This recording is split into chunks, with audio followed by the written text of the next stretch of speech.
Hello, Sinvicta. Hello, Northern Lion. And 3, 2, 1, good luck. Good luck. Have fun. It's the lightning round. Go Japan. Go Taiwan. It's my fault for not recognizing that last guess on Wednesday's episode, but it's all right. New day. I hear you. And we're going to talk investment opportunities with Northern Lion. So basically, I had a theory.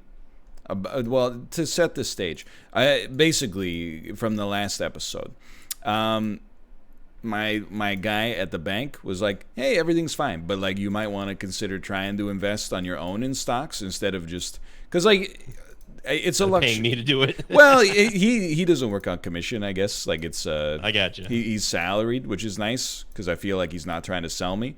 But also, I mean, don't get me wrong. I understand this is coming from a place of privilege, and lucky to be able to do the boring investments in the first place, which a lot of people don't have access to. But he showed me my boring portfolio, and I was like, it's going up, but it's kind of like the number doesn't get you out of your seat, Right, you're talking about a factor of like maybe like 1%. Yeah, you're gaining like a little bit here and there, which I understand is like the only thing that's technically not guaranteed but consistent.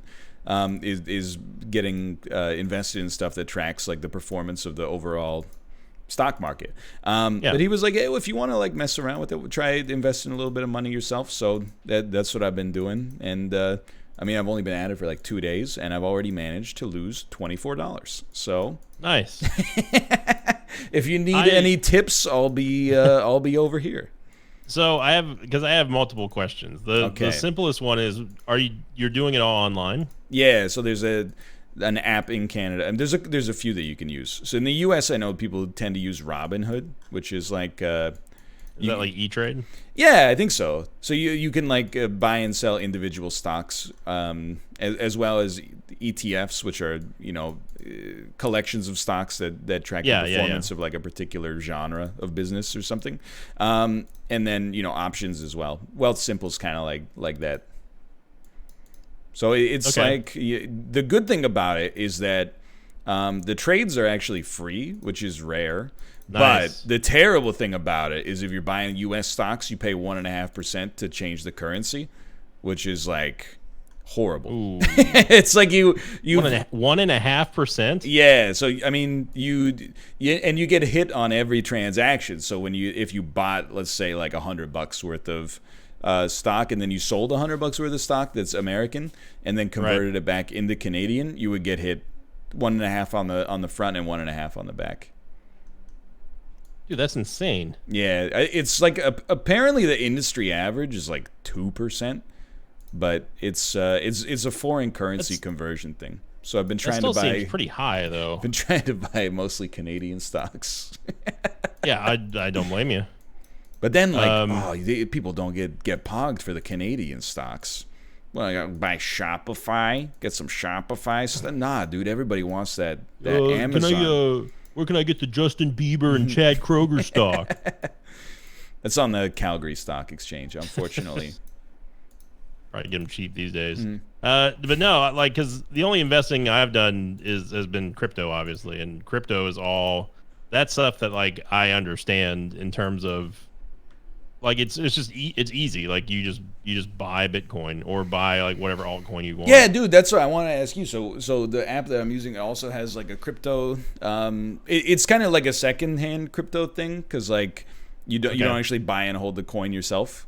I got you by 100 exactly. I'm happy with that. I can live with that.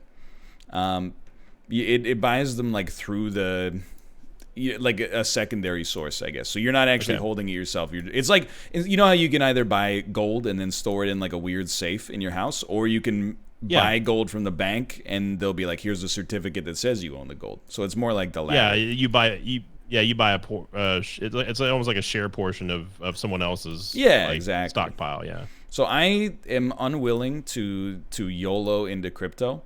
I'm not even willing to like whatever, like not YOLO, but you only live 100 times. I'm not even willing to do that into crypto. So if you have any crypto coins that are fractions of a cent each, but you think they're going to the moon, you just let me know, because then, oh baby, Okay. I'll dip my little toe in the water. I want the Dogecoin Lamborghini with the I want a novelty license plate that says DOGE space LUL. Definitely don't buy Dogecoin, dude. I thought that was like the third most popular crypto coin. It's a meme coin, but there's nothing memey about making fat stacks. I mean, yeah, I guess, but I don't need people to ever be able to buy anything with Dogecoin. I just want them to want to buy my Dogecoin after it goes up like 10,000%. Well, I've got long-term holdings on some altcoins that are not fractions of a penny. Okay. You can definitely find those, but they probably won't move. I mean, there's like, so you know what an altcoin is? Yeah, it's not Bitcoin. Not basically anything that isn't Bitcoin. But there's three big ones: it's Bitcoin, Litecoin, and Ethereum. Yeah, which everyone knows. So those are the big three, with the gold standard being Bitcoin. Anything less than that's considered pretty much altcoins, and all like the sub penny stock versions of crypto, those are the ones I'm looking for. Yeah, I don't buy those. But what if? Hear me out. Yeah, I mean, what if? But there's so many of them, though. If they're a penny each, okay, you buy 10,000 of each. Yep. What is that? 10,000 pennies? That's like $100. Yep. So you just buy like 10 different cryptos, like at that level. If only one of them goes from 1 penny to Bitcoin's level, I'm not even going to run the numbers, because at that point I would pay someone to run the numbers for me. Yeah, that's 1.8 mil right now. I mean, Bitcoin's been going through the roof lately. But I'm waiting for it. I set a price target for Bitcoin at $200 a coin. Do you think there's a chance that it might? Absolutely not. It's only at like 17,000 right now, right? It's at 18.5 right now at the time of this recording. Yeah, there's a chance. Yeah, there's not, but I've been wanting to get into traditional markets, because like I really like investing. It's a lot of fun. Yeah. As long as you don't go overboard and do it like, responsibly, like an adult. But dude, definitely. I did find myself being like after one day of watching like blue chip stocks move just a little bit, I was like, screw this, dude. I should like YOLO on some stupid Wall Street bets post that some like 19-year-old kid made, where he's like, I don't know, this just seems cool.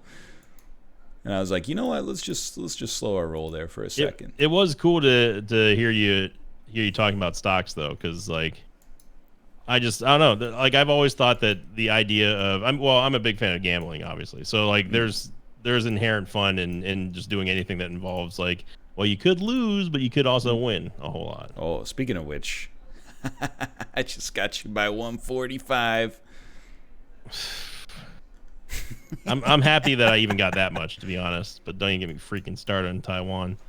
I think it's worth saying, in case people have not picked up on it, do not take my commentary as stock advice. I basically have no idea what I'm doing. I mean, I'm like reading up on it, and I'm not just like, hey, let's put, the mortgage payment into Palantir, but it's amateur investing. I'm having, I hate to say it because it's irresponsible to some extent to phrase it this way, but it is kind of like, it's like an amateur gambling hour. I'm not looking at charts and being like, they broke through the price friction that was happening at 1.67.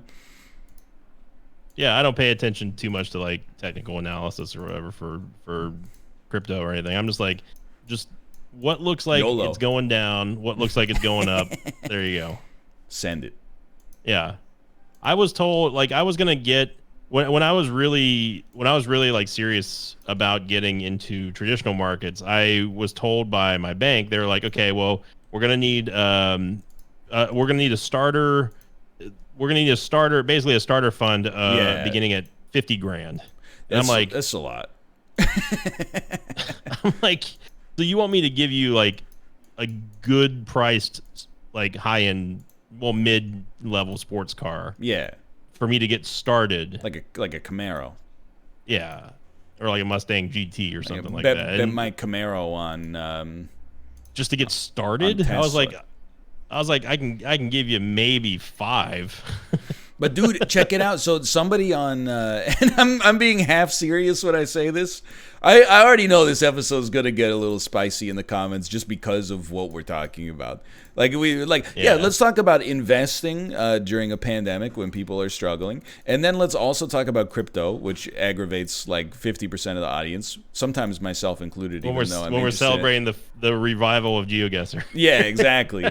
But anyway, it's Friday. Come on, just take it as entertainment. But somebody tweeted me and was like, "Hey, I heard you were talking about investing. You know, if you sign up with like this platform, they'll pay you referrals for like everybody that you sign up for it, up to $2,000 a month." And I was like, "Dude, that's you want a hot stock tip? Become a stock YouTuber and then just give out your referral code, guaranteed $2,000 a month in free eats, and then you just YOLO it on."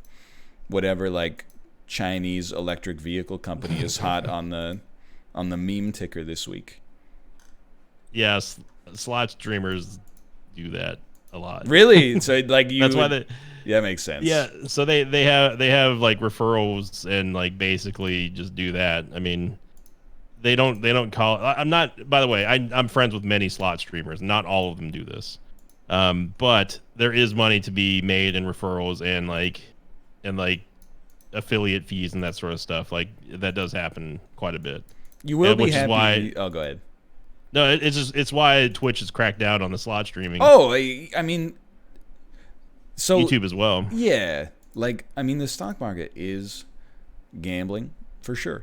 Oh, 100%. But in theory, there's also like kind of an underlying analysis beyond just, like I mean, let me put it this way: nobody's retirement plan is like, hey, just buy like poker chips and pop them down on black on the roulette table, so I can see why there's a distinction there. You'll also be happy to hear that it's not available in Canada, and then there is a different version that's in Canada, but I went, I gotta sign up for it. I don't think so. So I have some integrity. I got you by 1,065. How'd you know we were deep in the mountains? I found Abancay on the map. That would do it. It was also on like every sign. But I found it with like 20 seconds left. I was just perusing through Peru. I also have to tell you, I think the stock market is broken. Okay. Why? Dude, I can't wait for this hot take. Amazon is too expensive. I'm not saying it's overvalued. I'm just saying it's too expensive. $3,300 a share. So in Canada, there's this like retired or registered education savings plan that you can make. You can contribute $2,500 a year, and it gets spent on tuition for when the benefactor goes to school. Okay. I'm not going to get into the nitty gritty details, but anyway, so you can put up to $2,500 a year into it. Amazon stock is $3,300 American. If you wanted to buy a single share of Amazon and then gift it to your child in 18 years, you'd have to wait 2 years for there to be enough contribution room. And by the time you wait 2 years, it's probably going to be like $5,500 a share. They need to, Amazon, I'm not a business guy, but hear me out on this one. Find a way to artificially deflate your stock price. Then more people could buy it, and it could go through the roof. Pretty sure that's highly illegal. But what if Jeff Bezos just went to Twitter and was like, personally, in my opinion, my stock price is too high? I mean, look, I'm not a lawyer, but we're talking satirically. Like, I'm pretty sure you can't do that. Elon did it. Did he?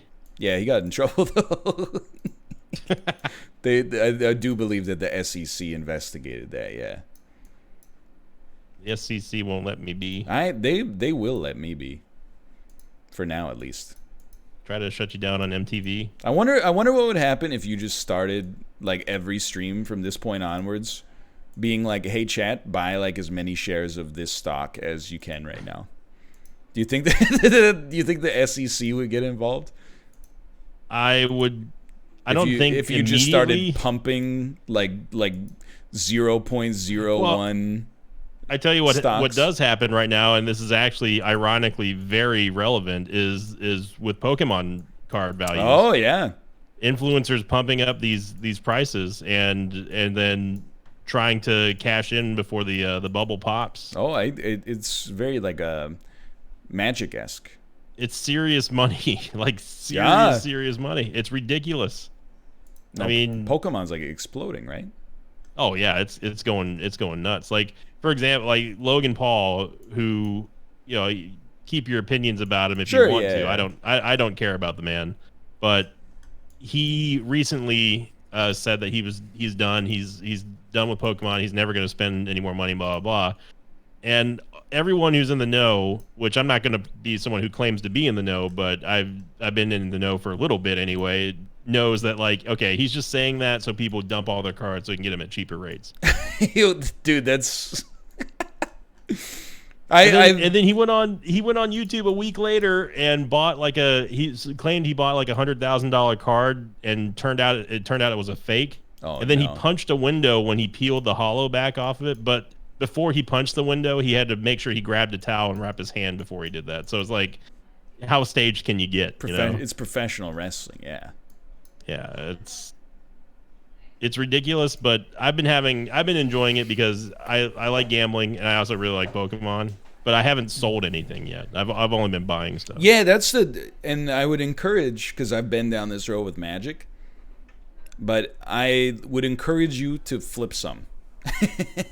You got me by 150. Hey, let's get an appraisal of your score here. I'm at 18,456. 19,327. Oh, okay. All right, gotta buckle up.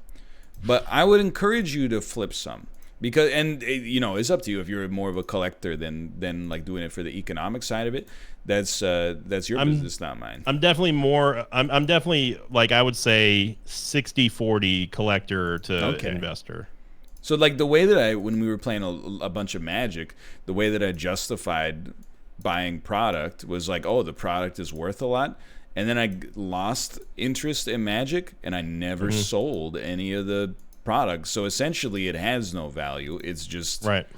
Unless they've aged into like relevant modern decks or legacy decks, I suppose. Like they're just paper. They're just taking up space. So yeah, I mean, they're worth whatever people will pay for them. Exactly. And that's if you don't sell anything, you don't realize any profits. You make zero. You actually have lost money. So what if you take your bulk cards? Here, I got a great idea for you. Your bulk Pokemon cards, you wrap them like 20 cards per pack. You put them in a Ziploc bag. You put a rare on the front, but not a good rare. And then you sell like 5 of them per stream to your viewers on eBay. You go like, look at this. There's you don't even know any card could be in this plastic bag. Look at that. There's even one rare on the front, so you already got one rare. And I would hope that you would have more faith in me to know that I would never do that in a billion years. But think of the short-term gain. Right, yeah. This is coming from two guys who won't even stop their little GeoGuessr series. Yeah, I wouldn't. I backed out of my own clickbait thumbnails because people were getting mad at me. I'm not start selling all my old Magic cards on the internet. Dude, I remember when I think this is before you and I and Kate became even like that good of friends. When you guys were in the Magic craze, and I remember donating money so you guys would buy packs while you guys were in Japan. Do you remember that? I do, yeah. I wanted to buy I can't remember, it was either like Modern Masters or Eternal Masters. The packs are like crazy expensive. Yeah. Yeah. It was I mean, so dinner's on me next time when the pandemic's over. No, I remember, I think I gave Kate like $20 so you guys would buy like 3 packs, and you're like, oh, this is Invictus pack here, and then like I don't remember. I really don't remember what set it was, but you ended up getting like, I think there was a mythic rare in there, but it wasn't one of the good ones. One of the weird like blue, like 3 blue mythic rares. If you play this card, take 17 more turns. I'm freaking out. I don't. Do you know where we are? I would guess a continent. That's my level of expertise right That's dude. I'm on there with you. I have no idea. I've seen plenty of language, but I don't know where we are. I think we're up in here. Yo, but back to the stock idea. I'll go make me go all out. Yeah. It's a victimless crime, sort of. It gets pumped to... Look, okay, is 1 cent, you buy a bunch of it, you artificially pump it, is 2 cents. You sell it, you doubled your money. Sure, some people are left holding the bag. 1 cent per share, big deal. It's just 1 cent. Man. Who says no? I'm worried about this. Oh, you crushed me by 2,800 points. It turns out that was in Mexico. Was it actually Mexico? I was right near the border. It was Bolivia. My mistake. Dude, it was a total guess. It was, yeah. I had nothing. All I know is Spanish. That's all I know. It didn't look more tropical to be anywhere near like Argentina or Peru or something, but well, oh man. Northern Lion, congrats on the baby. Like I said, I'm happy for you and Kate. I'm glad that we found time to do season 4. And again, thank you to the viewers out there who did stick through this entire episode. But also those of you who had, again, spirited support for the GeoGuessr series as it was out of circulation. And I think we'll be able to keep up the regular rotation. I hope so. Now. Occasionally, maybe I'll have to. We may slip a week or two. Yeah, exactly. But for now, it seems pretty good. Yeah. GG's. All right, good game, and thanks for watching, everybody. Click the like button if you enjoyed the episode. Subscribe if you want to see more, and we'll see you next time. See you later. See ya.